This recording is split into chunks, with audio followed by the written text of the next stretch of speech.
Hello, darkness, my old friend.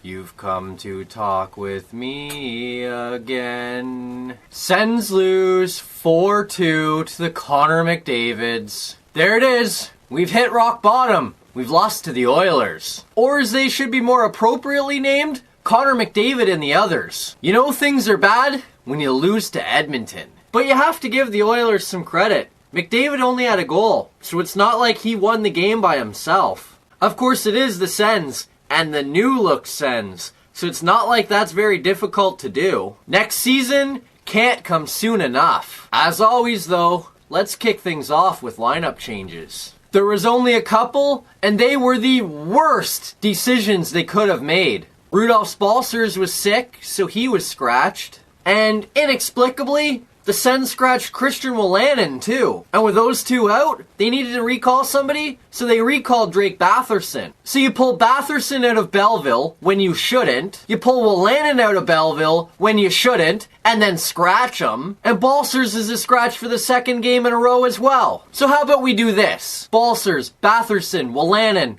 all back to Belleville. Call up like a Cody Golubeff or something, and let's just move forward with that. The Sens aren't winning games anyway, so at least let the young kids grow with the guys in Belleville. It's great that we have all these prospects and all these picks in the pipeline to come, but you need to develop them well, and you need to start that now. Aside from that, Andy got the start and goal as the Sens look to pick up their 5th win in 6 tries against the Oilers. And in the first period, it looked like the Sens might actually do that. They outshoot the Oilers 13-9 and pick up the period's lone goal. The early going, though, is all about the breakaways, as McDavid, Duclair, and White are all stopped on their all-alone chance. The Oilers then have some in-tight chances, as McDavid and Lucic are stopped by Anderson, and the Sens respond. The Sens have a scramble in front, Batherson swats at it, Tkachuk swats at it, finally it lands on the stick of Tierney, he bangs it in the net, and the Sens lead 1-0. For a team that's had some trouble scoring goals recently,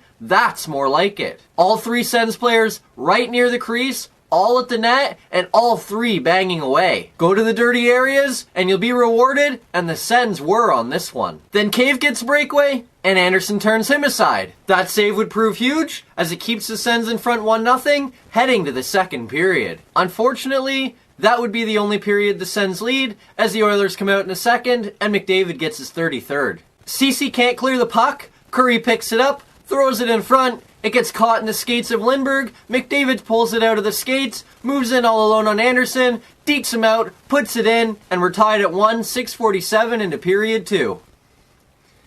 It's McDavid, and with under 3 minutes left in the second period, the Oilers would take the lead and never look back. Benning sends a shot on goal, it gets stopped, Ratty picks up the rebound, centers it in front to Sam Gagner, he taps it in the empty net, and the Oilers lead 2-1. Just a classic case of Chabot watching the puck and not tying up the stick in front. Yet another example of the defense the Sens have been playing all season long. Then with under a minute to go in the period, and the Oilers on the power play, Chris Tierney intercepts an Oilers pass in the neutral zone, races in all alone, his shot trickles just wide of the goal, he then gets a glorious chance on the rebound, but fires it over the net, and the Oilers take a 2-1 lead into the second intermission. It was a nice little flurry, just too bad they couldn't bury that. Unfortunately, it doesn't take the Oilers long in the third to extend their lead to 2. 1:46 into the third period, Curry feeds Cave, who is wide open in front of the Sens goal. He dekes out Anderson, puts it in, and the Oilers lead 3-1.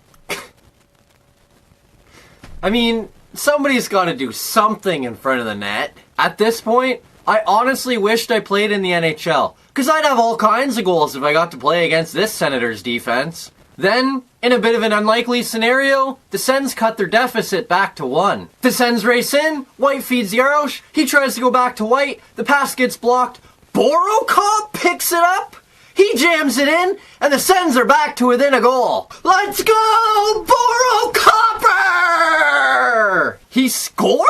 First goal of the season, first goal in 62 games, and the Sens are back in it. He gets the goal with Brady Tkachuk's stick, so we all know what he has to do for the rest of the season. Phone up that stick manufacturer and get those Brady sticks ASAP. Then a few minutes later, Colin White bangs in a loose puck and we're tied at 3. Not so fast though. The refs rule White knocked the puck down with a high stick, before putting it in the net, and the goal is called off. It's the right call, so it's hard to complain. But the one thing I will say is, if it's a high stick, maybe call it before White tucks it in. I know they didn't have a lot of time, but they didn't even make the decision that he high-sticked it until after he scored. Like I said though, it was the right decision, so you can't really complain too much. Unfortunately, that called back goal would prove costly, as the Sens would never get any closer. And in the final 2 minutes, it's free goal time. With the puck in the Oilers' zone, McDavid picks it up, he feeds Draisaitl, who feeds Kassian, who goes over to Nurse, who goes back to Kassian at the Sens blue line, he puts it in the empty net, and the Oilers lead 4-2.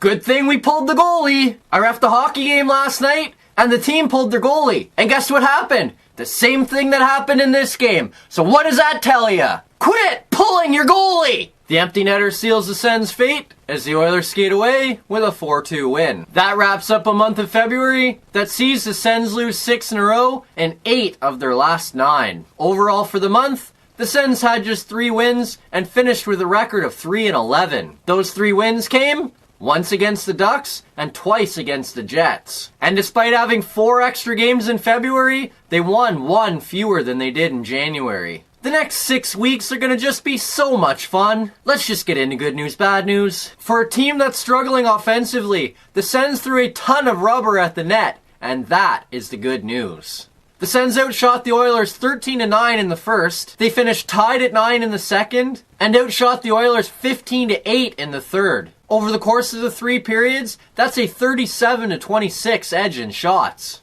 37 shots on goal is a pretty good night. But it wasn't just the fact that they were throwing the puck on goal. They were going to the net and being hard there as well. It resulted in the first goal, and if they continue to do that, it will result in many more. If you don't throw the puck on goal, you're not going to score. If the Sens continue to throw the puck on goal, they may get lucky, and they may get a few cheap ones. Right now, the Sens could use any goal they can get, as they have just 1 goal per game on average over their last 5, and haven't scored more than 2 in any of their last 5. Although, to be fair to them, they have gone 0-0, 1-2-2 over their last 5, so it is improving. How you get that number to improve is continuing to throw rubber on goal, and the Sens did that last night, and that is the good news. Now, for the bad news. I mean, it's the same bad news I've brought up many times this season. The Sens aren't committed to playing defense, and that is the bad news. The first goal, yeah, we'll let that one go. The puck was in Lindbergh's feet. That's not really fair to say he didn't play defense, because he was in the right spot, and he got the puck. He just couldn't corral it right. McDavid picked it out of his feet,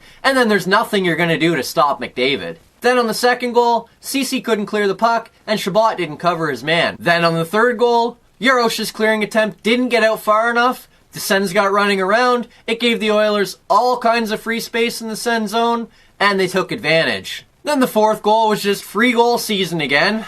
I mean, what's Ottawa's record this season? Like 1 goal for, 8 goals against when they pull their goalie? That's really the kind of record I'd want, and one that would make me say, hey, let's continue to do this. It's working great. No, it's not working great, and no, you can't keep doing it. Unless, of course, you want to end any chance your team has of coming back, because then you can do that just terrifically. The Sens didn't do a good enough job defensively last night, and that is the bad news. Next up, the Sens return to action on Saturday, when they visit...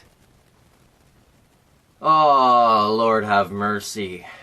The Tampa Bay Lightning. This ought to be fun. The contest will be the third of 4 meetings on the season between the two teams, with the Sens actually holding a slight edge in head-to-head play. The Sens lost 4-3 in overtime on home ice on November 4th, and then followed that up with a 6-4 win in Tampa Bay on November 10th.